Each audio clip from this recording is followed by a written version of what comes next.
தொடர்ந்து நம்ம ஊர் செய்திகள் சிலவற்றை பார்க்கலாம்.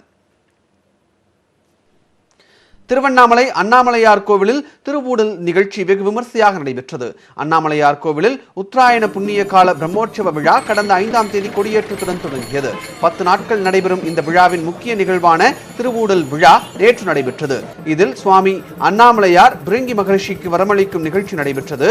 விழாவில் திரளான பக்தர்கள் பங்கேற்று சுவாமி தரிசனம் செய்தனர்.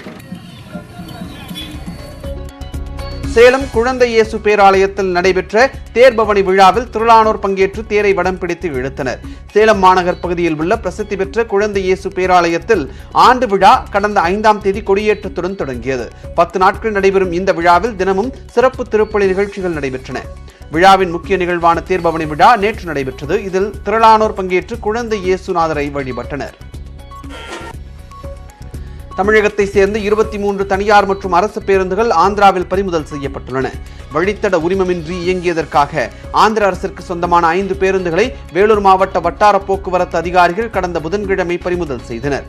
இதன் எதிரொலியாகவே தமிழக பேருந்துகள் ஆந்திராவில் பறிமுதல் செய்யப்பட்டிருப்பதாக கூறப்படுகிறது. விருதுநகர் மாவட்டம் ஸ்ரீவில்லிபுத்தூர் அருகே தொடர் மழையால் மின்கம்பி அரிந்து விழுந்ததில் மாடு உயிரிழந்தது. அருந்து விழுந்த மின்கம்பியை மிதித்ததில் மாடு தூக்கி வீசப்பட்டு பரிதாபமாக உயிரிழந்ததாக கூறப்படுகிறது. இதுகுறித்து மின்வாரியம் மற்றும் காவல்துறையினர் விசாரணை மேற்கொண்டு வருகின்றனர். கன்னியாகுமரி மாவட்டம் செண்பகராமன் புதூர் பகுதியில் உள்ள கால்வாயில் சிக்கிய எருமை மாடு பொதுமக்கள் உதவியுடன் மீட்கப்பட்டது. மேய்ச்சலுக்கு சென்று திரும்பிய போது கால்வாயில் எருமை மாடு சிக்கியுள்ளது. பல மணி நேரம் முயன்று எருமை மாட்டால் மேலே வர முடியவில்லை. இதையடுத்து பொக்லைன் இயந்திரம் கொண்டு வரப்பட்டு பாதுகாப்பாக மேலே ஏற்றப்பட்டது. திருப்பூர் மாவட்டம் பல்லடம் அருகே தனியார் நூற்பாலையில் ஏற்பட்ட தீ விபத்தில் 50 லட்சம் ரூபாய் மதிப்பிலான பொருட்கள் சேதமடைந்தன. காமநாயக்கன் பாளையம் பகுதியைச் சேர்ந்த மனோஜ் மற்றும் தனபால் ஆகியோர் இணைந்து முருகன் டெக்ஸ் என்ற பெயரில் நூற்பாலை நடத்தி வந்தனர். இங்கு திடீரென இயந்திரம் ஒன்றில் தீப்பிடித்தது.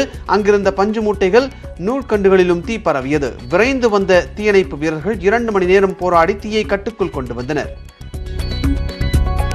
திண்டுக்கல் மாவட்டம் பழனியை அடுத்த வாகரை கிராமத்தில் பொங்கலை ஒட்டி மாரத்தான் போட்டி நடைபெற்றது. ஆண்களுக்கு 10 கிலோமீட்டர் தூரமும் பெண்களுக்கு 5 கிலோமீட்டர் தூரமும் பந்தய தூரம் நிர்ணயிக்கப்பட்டது. ஆண்கள் பிரிவில் மதுரையை சேர்ந்த வினோத்குமார் முதலிடத்தையும் பெண்களுக்கான பிரிவில் கள்ளிமந்தையை சேர்ந்த ஜானகி முதலிடத்தையும் பிடித்தனர்.